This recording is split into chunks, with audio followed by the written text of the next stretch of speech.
I'm embarrassed for the game about what happened yesterday and what Nathan Buckley was forced to say today and what Sydney would put out in a statement, what Collingwood put out in a statement and what the AFL put out in a statement. I'm embarrassed that we have to go to those steps again, and I don't like where those steps could possibly go. And right now, my faith in humanity, and I've often said to you, Jared, it's not high, but I have good faith in humanity at the moment that this is not racist. That may change, depending on what happens over the next couple of weeks. But right now, I have faith. So those events surrounding Lance Franklin at the MCG yesterday echoed across the football landscape today.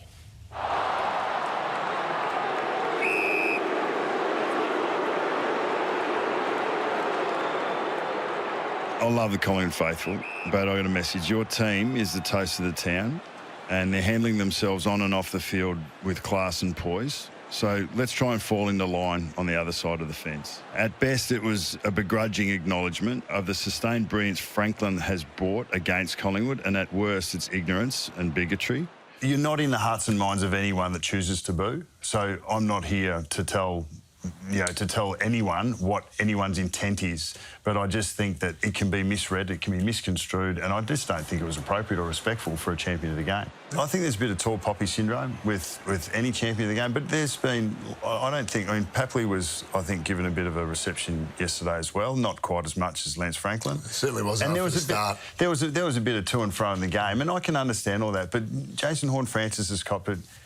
Ginnivan has copped it. Like, there are plenty of people that get booed, and for different levels of reasons. So it's not for me to sit in someone else's shoes and to say why they feel that they want to do that. That's fair. But I don't think it's necessary. So that was game 346 for Lance Franklin, and we've worked across the span of his career. I can't recall it being so directed and hounding him around the fields until yesterday, which is why it was so jarring. And then there's the why in behind it. So I'm like you, I don't think there's a racial element to this at all. So thinking about it today and then asking, if I asked Collingwood supporters who did boo, why? So A, your hero is our villain. B, long-time tormentor of Collingwood, always played well against them for that period of time against Hawthorn. C, Collingwood seem as a supporter group to boo the most notable player in the opposition team. This is where Jason Horne-Francis is relevant from round 2. That was the out of nowhere. The Collingwood crowd took that upon themselves, so it wasn't Kane's fault. This is a Collingwood thing. And then there's the fans who see themselves as the 19th man. This is their service to the club. And that's why I thought Collingwood's statement was profound, is they want to lead not just their team, their captain, their coach and their chief executive. They want to lead their club. This is the hardest thing to do, I think, is to speak to your masses. We don't want you to support in this way. We are building something culturally and on the field that you get to savour and enjoy. We don't want you dragging it down in such a way. 2 or 3 weeks ago, Jeff Brown, the president, and Darcy Moore, the captain, went to the Nicky Winmar healing ceremony at Victoria Park, which I didn't attend, but people who attended said it was one of the most moving events they've been to in football. And Gilbert McAdam, I was told, was so impressed that Moore and Jeff Brown turned up, because it was indication of how far Collingwood has come as a football club that they went to the healing process. I feel sorry for Jeff Brown and everyone at Collingwood who have been putting a lot of work in place after the Do Better report. I'll say it again, I'm embarrassed for the game that we're at this juncture. But people can sit home right now and they've got every right to ask, where was everyone's response when Jason Horne-Francis was booed? Like, we've had a big reaction today from the AFL, from the teams involved, from the opposition teams involved, and the fear is, Jared, that this could turn into an Adam Good situation. That is the fear. And everyone's dancing around it. And I tell you who's got balls, I tell you who's got absolute courage, is the Sydney Swans. In their statement today, Jared, is that it on the thing? It'll roll over to the next one.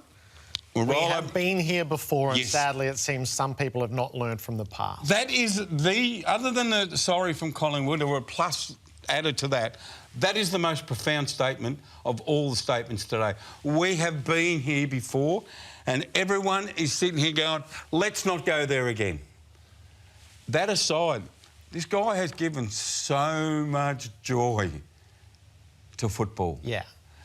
For him to have to be putting up with that, this bullying, it's crowd bullying, it's the mob mentality.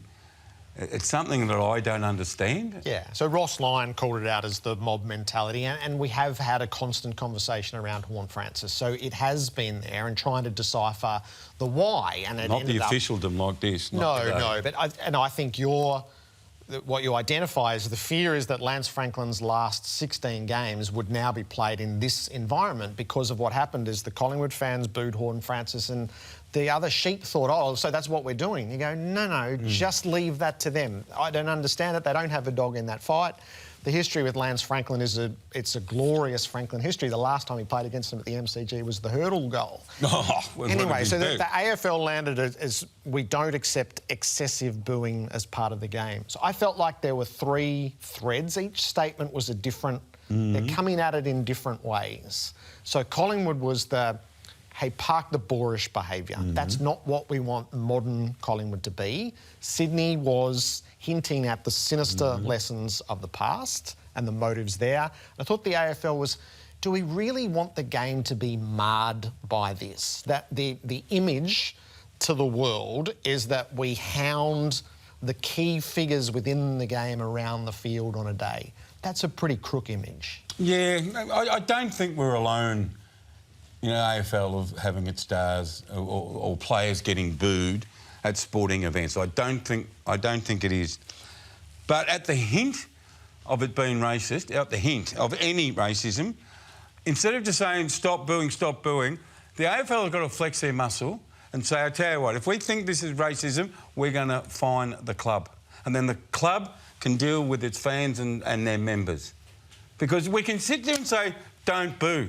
But they're going to boo. The world's full of knuckleheads, Jared. Remember that word, knuckleheads. And they will just jump on and do anything. I used that when the Adam Good stuff was happening. So instead of saying, oh, let's stop booing, do something about it. Now, can we stop the booing? No, but if there's hints of sinister, it's a nice word, if there's hints of sinister booing, the AFL have got to come down harder than what they did with the Adam Good situation. So the AFL balanced up Horne-Francis and Franklin, I thought, quite well today. But we're going to have a heavy weekend of booing, the pantomime booing, the true stuff in sport. Yeah, that happens. And that's... Richmond fans will boo Tom Stewart because he ironed out a player the last time they played. Well, if they weren't, they are now. That's sort of good, clean fandom. That's... And then North Melbourne supporters do get to have their say on Jason Horne-Francis. Why others took this up, I'll never understand, but that's actually where it belongs. Will he play? Oh, I would think he'd play. And it's going to be in Hobart. It's not going to be a massive crowd. It won't be the fearsome environment that it might have been elsewhere, but it'll be there. And that's the pantomime. You're our villain. We have history with you. You know, I got no jar. It was so odd yesterday. It was very, very odd. I'm just keeping my fingers crossed, Jared. All right. You? Of course you are. Yeah. We all are.